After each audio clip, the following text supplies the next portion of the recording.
Hi everybody, my name is Ebony Uamaki. I am based in Queensland, Australia. I am a mother, businesswoman and guide dog advocate. Hello everybody, my name's John Cuturilo. I'm in Melbourne, Australia, and I own and operate Your Listener Counselling, and I also host the Your Listener podcast. Welcome everybody to this special collaborative episode of the Your Listener and the Ebb and Flow podcasts, made especially for the third edition of Podcasthon in 2025. Podcasthon is a global not-for-profit event in which more than 1,000 podcast hosts across the world will host an episode dedicated to a charity of their choice to raise awareness of the work that they do. And today, Ebony and I have the great pleasure of dedicating this episode to Guide Dogs Australia. Now, remember everybody, if you have any concerns that are raised by this episode, please seek advice from your professional or from someone you trust. This is for educative and referential purposes only. Ebony, thank you so much for giving us the opportunity to have this collaboration today, and thank you to Podcasthon as well for presenting the opportunity. Ebony, I understand that you have a range of different experiences in this space as a blind person and as an advocate and an ambassador. Tell us about some of your advocacy work and what that's involved for you. Yeah, of course. So I became a part of the Guide Dogs Queensland organisation back in around 2014. I'd lost a substantial amount of vision at that time, and so I had to make a decision about my independency moving forward, and I decided that I wanted a guide dog. So I went to them and I received my guide dog Holly in 2017, and I have had her for the last 8 years. Probably, I believe my advocacy work started in about 2022, I believe, if I remember correctly. So I have done an array of different things alongside guide dogs, everything from speaking at events to participating in running events to raise money for guide dogs. I've done interviews on the radio as well as newspaper interviews, just highlighting all the different aspects of what we face as guide dog handlers and as people who are blind. I think one of the first things that I did was with the Korean newspaper due to being denied access into public places. Sure. So having a history of facing your own challenges then led you into the role of explaining to the public and showing the public why it's so important that we have consideration and services for people who face those same challenges, and helping to also gather support from the people who can provide the assistance. Yeah, for sure. I remember when I first joined Guide Dogs back in 2014, I wasn't aware of all of the services that they provided, but as I kind of went along my journey and received my guide dog, I became more and more aware of everything that it took to, I guess, become a guide dog handler, and then also just aware of the barriers that you face as a guide dog handler. I think immediately I thought that all problems would be solved because I now have this amazing dog that can guide me and give me independence in the community. But I learnt that there's so many other barriers that I still face, like being denied into public places, so on and so forth. So I think it's been really helpful to be able to educate others on what we face as guide dog handlers, but then also on all the supports that guide dogs offer. You raise a really important point, Ebony, that people who especially people who may not have had the same experiences as you and your peers, may think that living in a relatively space age, so to speak, there are simple solutions to the problems that people face. But as you've raised, sometimes some of the challenges that people face don't have simple solutions, and some people continue to not show consideration, like not allowing an assistance dog access into a public place, not realising the importance of that dog to its handler. So in your advocacy work and you explaining to other people what the importance is of these services and of people's consideration as well, what's some of the feedback and responses that you've had from other people in the course of providing that advocacy? There's been a great response. I feel like whether I have done an interview or I have directly spoken to a group of people at an event, I feel like everybody has received the information really well. And I feel like once people are armed with the correct education and understanding, there's been this real air of wanting to bridge that gap, wanting to create more accessibility, more equity in our society. So I feel like it's really helped to bridge that gap, and also to make people want to get more involved with guide dogs in particular. Something that perhaps might be useful for our audience, especially those who have challenges with their mental health or disability and who may not have been fully explained what the extent of their rights are and what the extent of the exact availability of services and assistance that they can potentially get. What are some things that you think people should know about their rights in a public place, or when dealing with not just disability services but in other parties in general? Is there anything that you think people get denied often that they don't realise they're entitled to? Yeah, I mean, specifically speaking to my own experience and, my peers' experience as people who are blind, it's, like I said, denied access into restaurants or into public places, shopping centres. I've personally been asked to leave shopping centres, and I am grateful that I was educated when I received my guide dog that, it is illegal to deny somebody the right to access a public place when they have a guide dog, and there is a fine that accompanies that.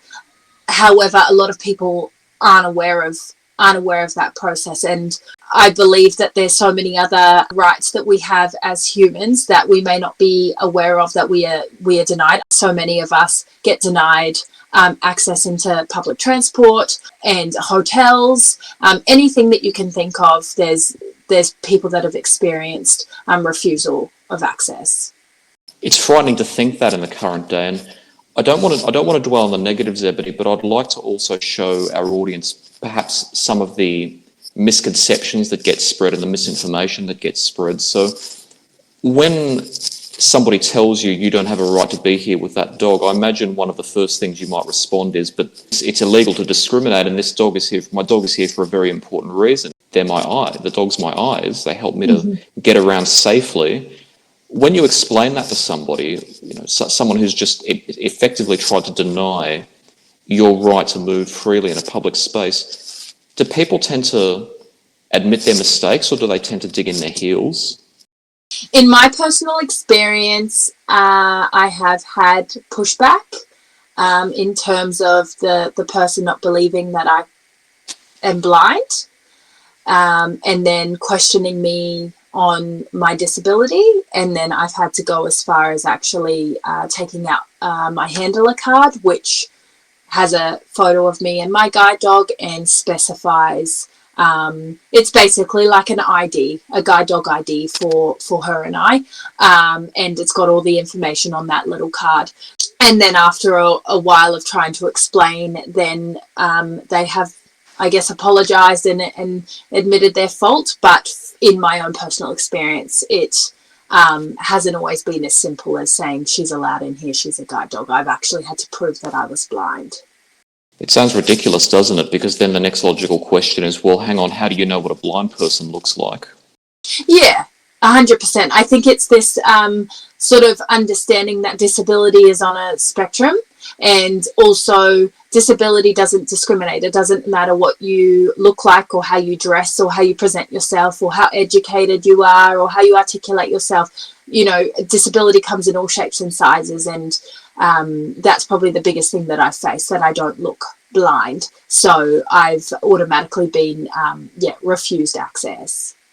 That's a really important concept for people to understand, because we are so heavily taught certain ideas about what problems, quote unquote, look like, that we automatically, even at an inadvertent level, even at a subconscious level, we assume that if someone has any kind of challenge, then we're going to be able to see it. We like to assume that everything in life has a simple manifestation and a simple explanation, and we assume that everything that is factual, we can just see it and we can understand it in the way that we understand our life. But then most people don't have those challenges, so they wouldn't know what to. they've never had to question that belief. They've never had to ask themselves, can you really see everything that exists? Or perhaps there are some things you can't see, like somebody else's experiences. Yeah, and I think also it's the way that society has portrayed people with disability, especially, you know, those that are blind. You know, the way that the media and movies portray people that are blind. I think that the portrayal of people that are blind or people that have disabilities is not an accurate portrayal at all. The things that I've been questioned on have been, you know, not looking like I'm blind, dressing too well, being too pretty, you know, being able to put clothes together. So I think it's about understanding that just because you don't have physical vision, it doesn't mean that you can't go to the hairdressers and get your hair done, that you can't enjoy putting makeup on or learn ways to apply makeup as a female or a male if you want to wear makeup. You can't, you know, be into fashion because, you know, there's this kind of thought that, well, if you are blind, then how are you going to choose your clothes out or whatever it may be. So I think the best way to portray people that are blind is to understand that each person, even though they all might be blind, every person's experience is very different. Everybody's visual disability is on a spectrum. Some people have some functional vision. Some people can see, you know, day-night perception. Some people are completely blind, but everybody will fit under that scope of being legally blind, whether they have functional vision or no vision at all. And I think that does change a lot because I had functional vision as a child. I've always been legally blind, but I always had some bit of vision that did help me, you know, experience things like reading a book or riding a bike or being able to tell whether I liked clothes that were, ribbed or clothes that were silk. Like I have experienced those things, so I have reference. So I think it's more or less just understanding that everyone's on a spectrum and that even though you might be blind, you can still be into fashion, you can still present yourself well, you can still work, you can still have children, you can still do all these things that you want to do, you just do it with no vision. That's an important reminder to us that we have to recognise that sometimes the ideas we have about other people were put there without us even knowing that they were there and that we have to question them and most importantly listen to people who have experiences like yours. Now to the topic of Guide Dogs Australia and Guide Dogs Queensland, I understand that aside from actually deploying the dogs for individuals, the Guide Dogs Foundation does so much more for the blind community and the vision impaired community. Tell us about some of the services that they provide. Yeah, of course. So there is so many, so please forgive me if I do miss some, but they have services, as we've mentioned, in terms of training and raising and deploying the guide dogs. Also something that's just been recently introduced with some of the guide dogs that don't make it as guide dogs. They have other avenues that those guide dogs go down. So they have just introduced the court support system. So these trained dogs who are no longer guide dogs because they didn't make it, they will go and support young children that are giving evidence at court, so just as a support animal. They also then will deploy some of the dogs to other disability services, so to support people that may have autism or may have an array of other disabilities where they need a support animal. And the guide dogs, like we've mentioned, they go through such rigorous training, so they make amazing support dogs, even if they didn't make it as a guide dog. And then also the other avenue is they've just started to work with Veteran Affairs and using the dogs to assist people who have PTSD from the war. So there's a lot of different avenues that the dogs now go down, which is amazing. And then aside from the dog aspect, then you have the white cane. So there's mobility training, and so basically what that requires is a mobility teacher will come out and assist you to navigate the community with a white cane. So the difference essentially between a white cane and a guide dog is the guide dog will maneuver you around an obstacle, whereas a white cane has to actually make contact with the obstacle. So it will have to make contact with the tree or contact connect with the bin, and then you will have to maneuver your way around the obstacle with the use of the white cane. So the mobility instructor will help you, feel more confident to use your white cane as you cross roads, as you use public transport, as you navigate your way to work or to school or to wherever you're going. They also have a lot of other courses and resources. There's psychology and counselling. They also do in-house programs. I did one a while back. It was a counselling support program where we stayed on campus for a few days, and it was all about connecting with other people that are essentially going through the same thing as you. And we did a lot of therapy type sessions, which was really helpful. So they do a lot of in-house stuff. They obviously also have adaptive technology, so different technology that they offer to help people access the community, GPSs and things that may help within the kitchen, talking scales, things like that. And then they also have other supports that they can give you within your home. So helping to equip you with the tools to be able to cook independently, do your washing independently, clean your house independently. So they'll come in and support you to maybe teach you how to wash your dishes in a way where you're doing it more strategically. So for example, there was one man that shared his story, and he had vision his whole life. He ended up losing vision at the end while he was much older, and he was really struggling because he used to love cooking and couldn't cook any more and struggled with it. So guide dogs went in and taught him more of a systematic way of how to cook and a systematic way of how to do his dishes, so he wasn't tipping things all over the place, and he was able to then get back to his hobbies and the things that he loves. So everything that they do is designed to create independence and to support people with whatever their endeavours are. And I do know that they have an array of other services that they offer in terms of pottery classes and gardening classes and all sorts of different things to help people feel, I guess, more autonomous over their lives and more independent. It's important for everyone to remember that a lot of these things that we do on a daily basis are things that many of us can very easily take for granted. So that just shows you just how important it is for people who have lost their ability to access some of those skills to have services that help them to overcome the challenge. And I'm absolutely impressed at the range of services that are available and the technology that's also available now, like talking scales and other types of assistive technology. And we should really look forward to seeing how that develops into the future as we become more capable of finding different ways. Yeah, for sure. And I think it's one of those things where I obviously am an advocate for guide dogs, but I love the organisation so much. And I feel like the thing that makes them so special is that they see each person as a human. And each person comes to guide dogs with all different types of needs. They might have multiple disabilities as well as being blind, or they might have had vision their entire lives and then lose their vision all of a sudden. They might have been born blind. And so I think it's just, really amazing that they're able to tailor their approach to each individual and ensure that person is able to live their life as autonomous as possible. Now, given that what the foundation does for people is so essential, given that they're essentially allowing people to overcome challenges and live their lives in ways that, again, many of us would take for granted, given that we don't have those same challenges, I imagine that a lot goes into being able to provide those services, and unfortunately it can cost a lot of money. And Guide Dogs Australia, being a not-for-profit, means that they may be working on a very limited budget.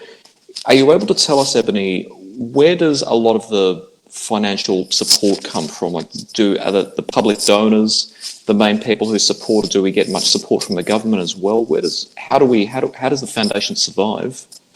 Yeah, so from my knowledge, I do know a lot of the funding does come from the donors, and Guide Dogs has an amazing donorship and loyal donors who are absolutely incredible. But yes, majority of the funding comes from donors. Obviously now, as NDIS has rolled out, there is specific funding that NDIS can approve and assist with. However, majority of the funding in terms of raising the puppies and training the guide dogs. That is, based on donations. It takes a lot of money to raise and train every guide dog, and that's just going to be able to help one person for, and unfortunately, only a portion of their life. So this brings us to one of the biggest questions, Ebony, is, are we able to go through the stages that you've seen of what it takes to deploy guide dogs, starting from them actually being admitted into the training program and then moving through the training and then actually to deployment, whereby they're helping their handler to live their life, and then the retirement phase? What's the first stage of that? Yeah, so obviously they have an extensive breeding program, and that's really important because they try and make sure that the dogs that they're breeding are equipped to be guide dogs. Majority of them are Labradors. My guide dog is a Labrador. And then after they obviously have a litter of puppies. They then, I can't remember specifically what age it is, but then they go to puppy raisers. So the puppy raisers are people that volunteer their time to raise these puppies, and they will teach them everything from just basic commands. They're not instructors, so they just teach them basic commands, and their job essentially is to expose the puppies to everything that they may be exposed to out in the real world with their handler. So, children, other animals, cats, other environments. And then once they have finished with the puppy raisers, they will go into, I believe it is a 20-week program. So not all of the dogs make it through this 20-week program, but basically the 20-week program is very rigorous training, and it's teaching them everything from, because the guide dog has to be on a specific side. So it's on the left-hand side of you. The guide dog has to walk about 2 paces in front of you. So they're always ahead of you. They teach the guide dog everything from commands left to right, to finding footpaths, finding chairs, finding doors, finding elevators, finding stairs. There's different commands for different things. The most amazing thing, however, that I'm still amazed at is they toilet on command. So you actually give them a command and they will go to the toilet on command. Obviously dogs are dogs, but this is obviously really, really helpful for somebody that can't see, because then you can ensure that your dog is always going, to the toilet in the right place. So they teach them everything that they possibly can in this particular time period. And then after their 20 weeks of training, then they are matched. So basically, from my knowledge with the matching process, it can take some time. There are a few people that are obviously on the list for either a first-time guide dog or a replacement guide dog. And so basically they try and match the guide dog alongside the person in terms of personality, I guess. So they want to ensure that the person and the guide dog are a good fit. Now, they may not get it right all of the time. Sometimes people might get matched and it might just not be a fit and they need to go back to the drawing board. However, in my case, it was very, very fortunate. Holly and I connected immediately, so there was no issues there for me personally. But basically they will look at your routes, so your routes in your community. They will also look at your needs, whether you have children, where you live, what you do in your day-to-day life. Do you commute to work? Do you study? What that looks like. And then they will try and, I guess, tailor your dog as best as they can to your needs. So if you're an energetic, very, fit, lively person, they will try and give you a very energetic, lively, fit dog. Now, if somebody came in and they were, say, older, more kind of slower and just easygoing lifestyle, not as sort of rigorous activities, they would then find a dog that was appropriate for them.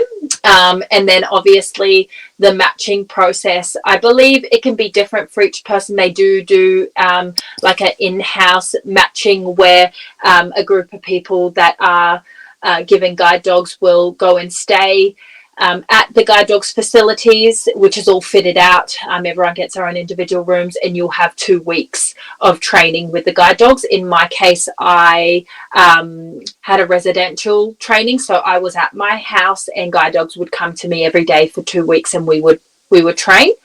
So basically what that looks like was I met Holly the first day. We just got to know each other, and she was my dog from there on out, and then we just did my routes around my local area. I got familiar with her, she got familiar with me, and that's, I guess, how our partnership began. And then once you, I guess, they put you kind of on a probation period to see how the fit goes, and I'm not too sure the specific time frame for the probation period, but it's just to see if you and the dog really are a good match or not. They want to make sure that you feel comfortable and you feel safe and you are working together well.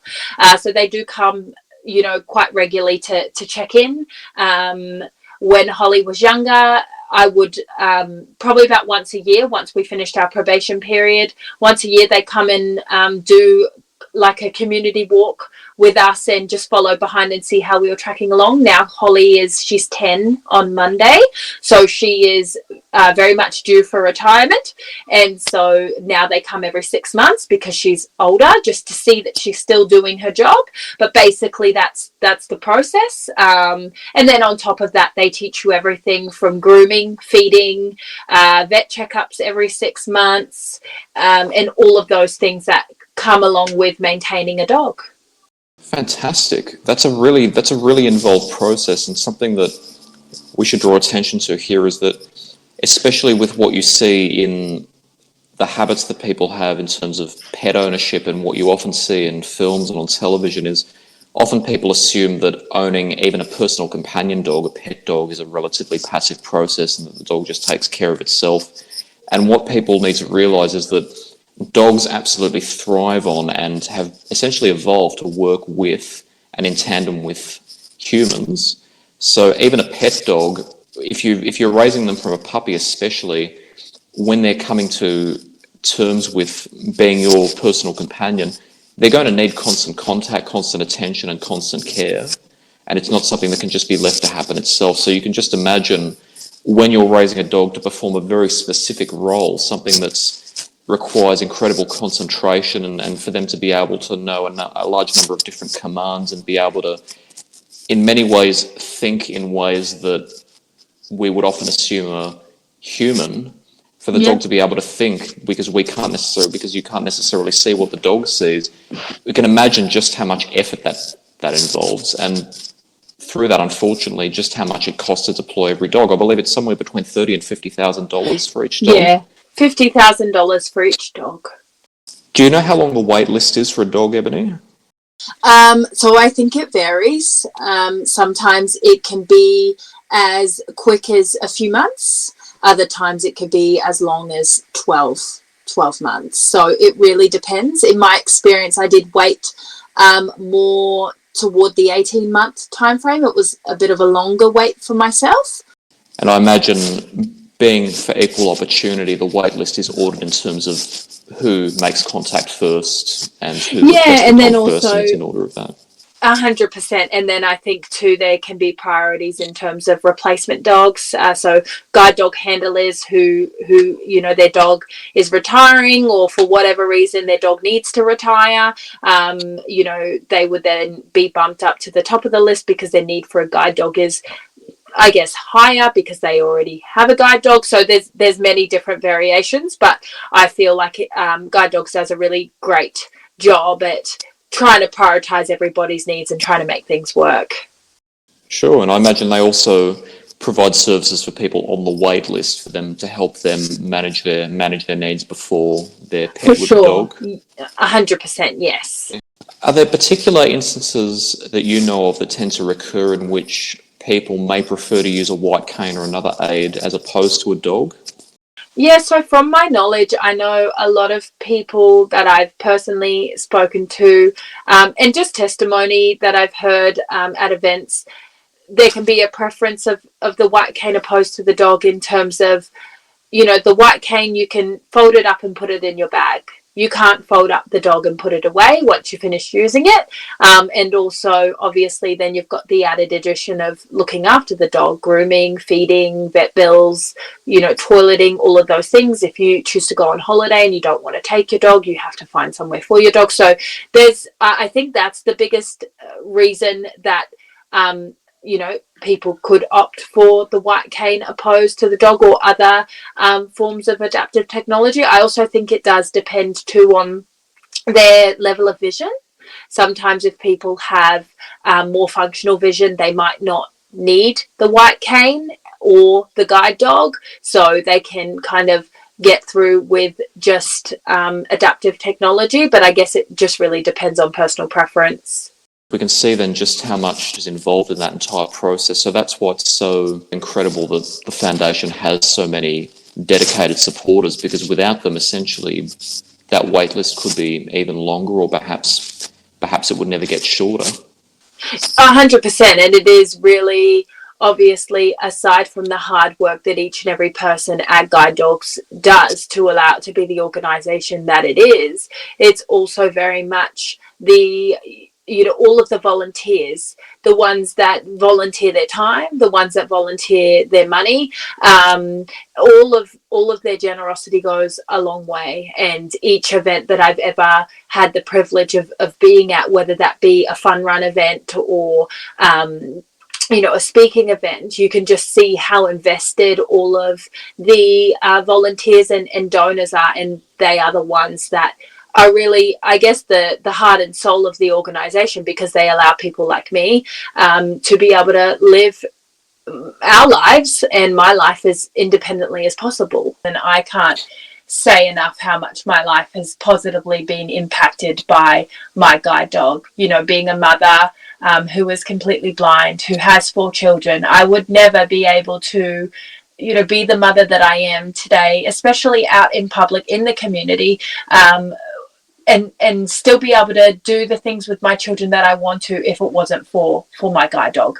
So it's really just the way in which, that service and just like you said, the amazing creatures that dogs are, just having that support, and how much, I guess, they can support you in terms of, she is my eye, she is the reason why I can do what I do, and that wouldn't be possible without the organisation. Ebony, experience is really important in the work that we do when we're advocating for disabled, or we're advocating for people who have mental health problems, for example. And what I've often found is that one of the most important factors in being able to explain to someone just why certain assistance is necessary or important, or even being able to connect with somebody on an empathy level, is being able to use certain language that evokes an image for people about what life is like when you live with a certain challenge. And I know that working in mental health myself, sometimes the use of language and language symbols is the way that I best communicate my own experiences. For you, with the experiences that you've had, how do you find you prefer to explain to someone what the experience of being blind is, and what the experience is of having to work with that factor in your daily life in language that perhaps helps people who haven't had that same experience understand what it must be like? Are there any symbols or any tools that you found particularly useful in being able to explain to people this is what life is like if they haven't experienced it themselves? I think it is really useful. It kind of just reminds me of what I do in my own home with my children, and what my partner has done a lot as well is the exercise of wearing a blindfold. And I think that really is the only way to help somebody understand what it is like to have no vision. It's something that I remember doing at school, when extra support would come in and help my peers understand my own experience. And then you kind of have this experience of somebody being blindfolded and then having a sighted guide, so the person that has the eyesight guiding them and helping them navigate the world as they explain. There's a pole there, there's a step there, we're stepping down now, and so on and so forth. I feel like that is the best way that somebody can possibly, I guess, have any sort of insight into what it is like trying to carry out a mundane task with a blindfold on. In terms of language, I just take every opportunity that I can to explain to people, if they have questions around disability in general or my specific disability, just explaining to them, what the barriers are, what it's like, but also, delivering it to them in a way where I'm not attacking them, but I'm just educating them and, helping them understand, I guess, the multifaceted, complexities that come with having a disability. So those are the two things that really stick out to me for sure. Those are some excellent tools, and I believe that Vision Australia also actually produced some special, I believe they were cardboard glasses that had openings to show people what certain vision impairments, what it felt like to have certain vision impairments by actually modifying how the person experienced vision sensation by looking through them. So with all seriousness, for some people it might actually help them to wear a blindfold for 60 seconds and just in a safe environment try to see what that's like in terms of trying to undertake a task, because it may provide them with a new appreciation for what it must be like in that situation. Yeah, 100%. And I think too, everybody's experience is different, but it starts in your home and in your own environment as a person, with a disability, having to remind the people that I live with, if you've left the vacuum on the floor, can you let me know? Or if you've left the door open, can you let me know? And then I think that extends outward into the public, because there are a lot of people that maybe haven't had a lot of education around disability, around visual disabilities. They haven't had contact with somebody that is blind before. So I think it's just taking the time to explain it to them and to help them understand at their own pace, because everybody's visual ability is very different, even if you are classed as legally blind. Well, Ebony, that was some fantastic insight that you provided us. Thank you so much for giving us those descriptions and really exposing us to just how important the services that Guide Dogs Australia provide. No, thank you so much. I mean, I have no eyesight, John, but I do have insight. That's something that I do possess. So I'm very grateful to be able to contribute to this conversation, and thank you so much for taking the time to collaborate with me on this. Thank you, Ebony. And to our audience, thank you for joining us for this special episode of the Your Listener and Ebb and Flow podcast, made especially for the third edition of Podcasthon in 2025. And thank you to Podcasthon for giving us this opportunity. We encourage all our audience to visit podcasthon.org and peruse the numerous other podcasts that are participating in the event this year. Links will be in the description of this episode. And we encourage everyone to get involved in any way that they can. And until next time, everybody, take care of yourselves.